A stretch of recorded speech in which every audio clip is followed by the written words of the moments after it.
Maria Calabresi, who's going to give us some inspiration, you say?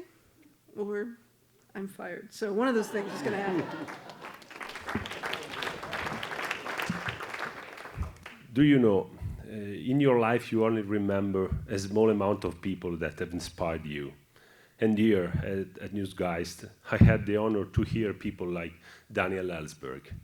I had the opportunity to remember why journalism matters. I remember my first time at Newsgeist. I remember my surprise at the idea of a complete weekend brainstorming about the future of the news. And I remember that a friend joked with me, saying, "Look, there is the Pope." No, not this Pope. However, there are some similarities. They never raise their voices, always talk slowly and carefully, and both have strong ideas. Richard, our Pope, is everywhere, traveling the world to explain that Google is not evil and that you can work with Google. In his evangelistic opera, he is tireless. And when he is unable to travel, he sends his thoughts and virtual presence. But downsides of virtual travel is you, Richard, missed good discussion and good truffles in Perugia. But he's not alone. In his mission, if you take a look behind Richard, you will always discover the new evangelist, Madhav.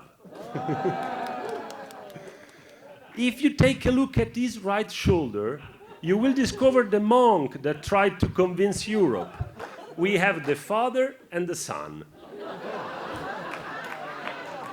Or I can say we have the Father, the Son, and the Holy Spirit. Because if Richard tries to be everywhere, Jeff is everywhere. At a certain point, they decided to travel to the land of the unfaithful. It was a big challenge, an impossible mission, but nevertheless, they decided to try. They even traveled to the center of the unfaithful, the European Commission in Brussels. For the occasion, Richard bought a new suit and wore a tie. It's incredible. But that day, another kind of enemy decided to upset the plans, and we were witnesses of the terrorist attacks in Brussels. We were closed inside the Commission, checking for information. That experience makes us thankful and grateful for each day and each moment of our lives. And I discovered that we need also time for reflection in our busy lives. And I discovered how beautiful is the confrontation of different ideas, but trying to convince a Nobel Prize winner in literature, as Mario Vargas Llosa, that digital is the way forward is harder than it seems. But that night they agreed on wine. In this fast-moving world, listening is an important skill to have, but sadly, it is an art that many have lost. We have also to rediscover the importance of stepping back.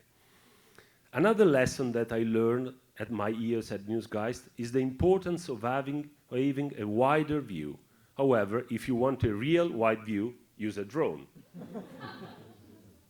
But in Europe, you can discover that smaller views and smaller things and details are also very precious. Finally, I realized that in this digital age, we need a new code of conduct for both life and business. We have to put at the center trust and respect, and we have to avoid polarization and hyper-partisanship. It seems nowadays that everything is so serious and negative, but we have to remember the lesson from the ancient Romans. In vino veritas. In wine there is truth. And sometimes we have to trust in other people.